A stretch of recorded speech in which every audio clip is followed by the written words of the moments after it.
नमस्कार, मैं शारदा पांडे आसान ज़िंदगी के इस एपिसोड में आपका स्वागत करती हूँ। आज मैं आपको बताऊँगी रक्षाबंधन पर्व के बारे में।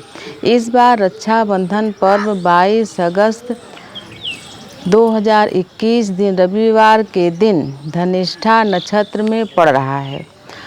अधिकतर रक्षाबंधन श्रवण नक्षत्र में पड़ता है, पर इस बार धनिष्ठा नक्षत्र में पड़ रहा है। और सबसे शुभ ये है कि इस बार के रक्षाबंधन पर्व पर भद्रा का दुष्प्रभाव नहीं है। भद्रा रहित राखी बांधने से सौभाग्य की प्राप्ति होती है। अब मैं आपको बताऊंगी विशेष मुहूर्त कि कब से कब तक राखी बांधी जा सकती है। तो 22 अगस्त सुबह 5:50 से शुरू होकर शाम 6 बजे तक आप अपने भाइयों को राखी बांध सकती हैं। भाई आपके यहाँ आए चाहे आप भाई के यहाँ जाएं। और विशेष शुभ मुहूर्त दोपहर में 1:15 से 4:40 तक राखी बांध सकते हैं। यानी विशेष मुहूर्त जैसे अभी बताई हूँ, सुबह से शाम तक बांध सकते हैं, लेकिन अगर विशेष मुहूर्त का आप बात करेंगे तो इस बीच में आप राखी बांध सकती हैं। अब आपको मैं बताऊंगी कि आसान ज़िंदगी में रक्षाबंधन का वीडियो बाकायदा राखी बांध के, दो छोटे छोटे बच्चे हैं और राखी बांध के दिखाए हैं, और क्या क्या पूजा होती है वो भी आपको दिखाया गया है कि आपके भाई ना हो तो आप किसी भी देवता को भाई बना सकते हैं, जैसे भगवान श्री गणेश जी को, जिसको भी राखी आप बांध सकते हैं। अब मैं आपको बताऊंगी थोड़ी बहुत जो जानकारी हमारे पास है कि आपको क्या करना चाहिए, क्या नहीं करना चाहिए, क्या सावधानी करनी चाहिए। तो सबसे पहले जब भी आप राखी बांधें तो भाइयों को आसन पर बैठा के बांधें। अब 5 आपको विशेष बातें बता रही हूँ। आसन यानी भाई खड़ा रहे तो आप राखी न बांधें, कुछ नीचे बिछा दें, भाइयों को बैठा लें। बैठाने के बाद पहला उपाय है। दूसरा ये कि सिर को ढक के, कोई नया कपड़ा रहे, तौलिया रहे, गमछा रहे, कुछ भी, सिर को ढक के तब राखी बांधें। ये 2 चीज़ हो गया। तीसरा, जब आप तिलक करती हैं, सब पूजा में तिलक लगाना अनिवार्य होता है, तो हल्दी लगाएं पहले, फिर उसके बाद साबुत चावल का अक्षत उस पर लगाएं। इससे सौभाग्य की प्राप्ति होती है, धर्म और धन का वृद्धि होता है। उसके बाद 2 बत्ती वाला जो दीप होता है, जिससे आप आरती करोगे, तो 2 बत्ती वाले दीप से 5 बार आरती को घुमाएं और भाई को पूजा वाला नारियल ज़रूर भेंट करें। पूजा वाला जो नारियल होता है ज़रूर भेंट करना चाहिए। तो ये चीज़ें आपको ध्यान रखनी चाहिए। अब मैं आपको बताऊंगी रक्षाबंधन पर्व में क्या करें क्या ना करें। तो जैसे कि राखी सुबह होती है, तो मान्यता यही है कि सुबह, जब आपको बताई हूँ मैं कि सुबह 5:50 से शुरू होकर शाम 6 बजे तक है, तो भाई बहन दोनों अच्छे से स्नान करके, नए वस्त्र धारण करके, बिना खाए पिए सुबह ही राखी बांध दें तो बहुत अति उत्तम है। लेकिन अगर पूरे दिन में आपको राखी अगर जैसे बांधना रहता है तो कोई फलाहार कर लेते हैं, मीठा भोजन कर लेते हैं, इसमें कोई दिक्कत नहीं है। रक्षाबंधन पर्व भाई और बहन के प्रेम पर्व के नाम से जाना जाता है, जबकि इसका ग्रंथों में कोई विशेष उल्लेख नहीं है कि किसी भाई ने अपने बहन से राखी बंधवाया था। ऐसा कुछ नहीं। ये रक्षा सूत्र जो रक्षाबंधन है, ये कोई भी किसी को भी बांध सकता है और कभी भी बांध सकता है। भाई और बहन का जो पर्व है वो 2 मान्यता के अनुसार है, लेकिन राखी बहुत प्रचलित है। एक भाई दूज है जो कि एक होली के बाद पड़ता है, और एक दीपावली के बाद पड़ता है। 2 भाई दूज मनाए जाते हैं, लेकिन विशेषकर जो दीपावली के बाद भाई दूज मनाई जाती है वो ज़्यादा प्रचलित है, और राखी भाई बहन के प्रेम के लिए बहुत ही प्रचलित है। लेकिन ग्रंथों में इसका कोई उल्लेख नहीं है। जैसे कि देवी द्रौपदी भगवान श्री कृष्ण को चक्र धारण करते समय जब उनकी उंगली कटी हुई थी, तो अपनी कीमती साड़ी के पल्लू से फाड़ के, और बीच सभा में जो इंद्रप्रस्थ में जब जिस समय गृह प्रवेश हो रहा था, द्रौपदी जी अपने कीमती साड़ी के पल्लू से भगवान श्री कृष्ण जी के घाव लगे उंगली में उन्होंने बंधन बांधा था। जब जिस समय की इंद्रप्रस्थ में गृह प्रवेश हुआ था, शिशुपाल वध के समय चक्र वापस आए, भगवान श्री कृष्ण जी जब धारण किए तो उनकी उंगली कट गई उससे तेज से, तो उसमें द्रौपदी जी अपने साड़ी का कीमती पल्लू बांधे थी।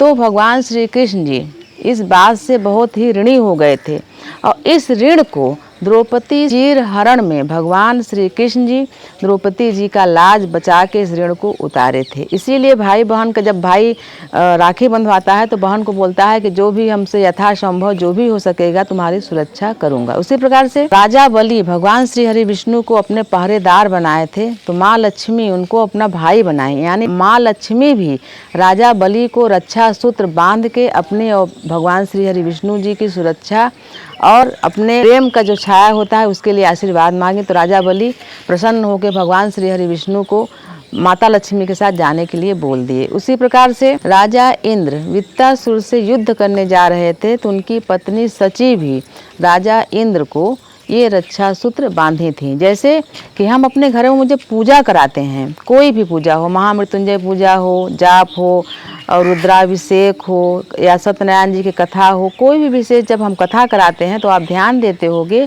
कि पंडित जी सभी घर वालों को, महिलाओं को बाएं हाथ में, आदमियों को, पुरुष को दाहिने हाथ में रक्षा सूत्र बांधते हैं।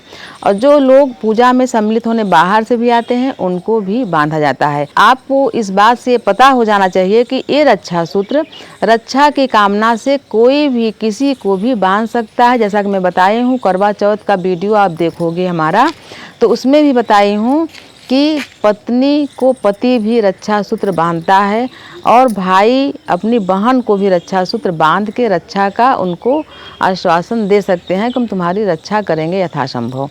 तो ये रक्षा सूत्र राखी जो है, आप मौली धागा जानते होंगे, लाल और पीला रहता है, वो किसी को भी कोई बांध सकता है। जो राखी थोड़ा सा निकला हुआ रहता है चक्र के आकार का, वो भाई को बांधा जाता है, विशेषकर भाई को ही। तो अब तमाम प्रकार की राखियाँ आती हैं, बांध सकते हैं। तो मैं आपको बता रही हूँ कि रक्षाबंधन पर आप क्या करें क्या ना करें। माँ अपने बेटे को बांध सकती है, कोई भी बांध सकता है रक्षा की कामना के लिए। उसी प्रकार से मैं आपको बताऊँगी कि 5 पेड़ पौधों को भी आप राखी बांधें। पहले भी बताई हूँ, पहले भी लोग बांधते भी हैं। जैसे हम होली पर 5 इन देव वृक्षों पेड़ पौधों को अबीर लगाते हैं, राखी इसलिए बांधते हैं कि ये जीवनदायी पेड़ पौधे, इनके रहने से हम सुखी रहते हैं, सुरक्षित रहते हैं। जो वायु होती है वो शुद्ध और साफ रहती है। पीपल सबसे बड़े देव वृक्ष होते हैं पीपल को भी, क्योंकि जो उनका आकार होता है अगर बड़ा है तो आप बड़ा रक्षा सूत्र लें, 3 या 5 बार उनका फेरी लगा के उनको बांधें। क्योंकि रविवार है इस दिन पीपल नहीं छूना चाहिए, तो आप सोमवार को भी या शनिवार को भी, एक दिन पहले भी या एक दिन बाद भी आप बांध सकती हैं। पीपल, बरगद, आंवला, केला और तुलसी को भी रविवार को नहीं छूते, आप तो शनिवार को बांधें या फिर सोमवार को बांधें। लेकिन रक्षा की कामना से इनको भी बांध के इनका भी पूजा करें, इनके भी जड़ में थोड़ा सा दूध डालें। रविवार के दिन रक्षा बंधन पर्व पड़ने की वजह से आप जो भाई को मिठाई खिलाएंगी वो आप दूध की मिठाई खिला सकती हैं, खीर खिला सकती हैं, खुरमा खिला सकती हैं, बेसन का कोई भी आप मिष्ठान उनको खिला सकती हैं बना के। उसी प्रकार से रक्षा सूत्र जो मौली धागा होता है उसको जल में डाल के, भगवान सूर्य को जल देने से भी नेत्र पीड़ा और सिर दर्द, जो सिर में दर्द होता है वो भी ठीक होता है। ऐसा भी करें रक्षा सूत्र करके। और अगर आपके घर में गाय है लाल रंग की, तो जो मौली धागा है उसमें छोटी सी पीतल की घंटी लगा के अगर आप गाय को बांधती हैं तो इससे माँ लक्ष्मी प्रसन्न होती हैं और धन की वृद्धि होती है। छोटे छोटे से उपाय हैं, आपको इसको करना चाहिए। मैं आपको बता रही हूँ कि आप राखी पर क्या करें क्या ना करें। बहुत व्यस्ततम ज़िंदगी है, इसलिए जैसे मान लो भाई या बहन दूर दूर हैं तो आप फ़ोन पर इस दिन बात कर लें।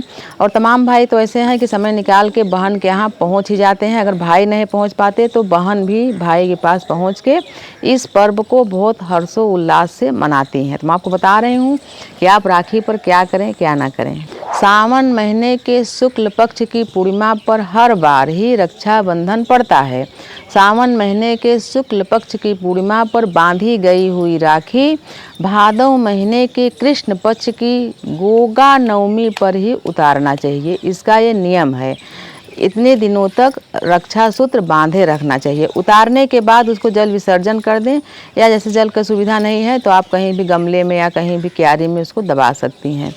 ये नहीं कि राखी बांधे, सूत्र बांधे और तुरंत उसको उतार के निकाल के रख दिया, ऐसा नहीं। उसको गोगा नवमी पर ही उसको उतार के विसर्जन किया जाता है। इस पूर्णिमा पर रविवार पड़ने के कारण आप गेहूं गुड़ का दान भी कर सकते हैं तांबे के पात्र में। तांबे का पात्र ना हो तो ऐसे भी कर सकते हैं। इससे पिता का स्वास्थ्य अगर खराब है तो ठीक भी हो जाता है। और रक्षाबंधन पर्व का और ये रक्षा सूत्र का बहुत अच्छी अच्छी कहानियाँ आती हैं। जैसे कि चित्तौड़ की महारानी कर्णावती भी हुमायूं मुगल थे, उनको भी अपनी रक्षा की कामना से रक्षा सूत्र भेजी थी और उन्होंने उस चीज़ को निभाया भी था। यानी उनके राज्य पर आक्रमण हुआ था, बाद में वो देर से पहुँचे, लेकिन जो भी हुआ वो उनकी सुरक्षा के लिए पहुँचे। तो इसमें जात पात भेदभाव कुछ भी नहीं है। रक्षा सूत्र कोई भी किसी को भी बांध सकता है। तो मैं आपको बताई हूँ कि रक्षाबंधन के दिन आप क्या करें क्या ना करें, और सभी भेदभाव द्वेष राग ये सब मिटा के सभी के साथ मिल के रहना चाहिए। और हमारा वीडियो अगर आपको नहीं मिल रहा है तो हमारे चैनल को सब्सक्राइब कर लें, और जो हमारा वीडियो अच्छा लगे तो लाइक करें, लेकिन अच्छा नहीं लगे तो डिसलाइक भी कर सकते हैं, तो हमको पता लगे कि आप हमारे वीडियो को देख रहे हैं। तो सभी जितनी बहनें हैं भाई हैं सभी के लिए रक्षाबंधन पर्व शुभ हो, मंगलमय हो। इसी तरह आप हमारे साथ बने रहें, देखते रहें आसान ज़िंदगी। तब तक के लिए नमस्कार।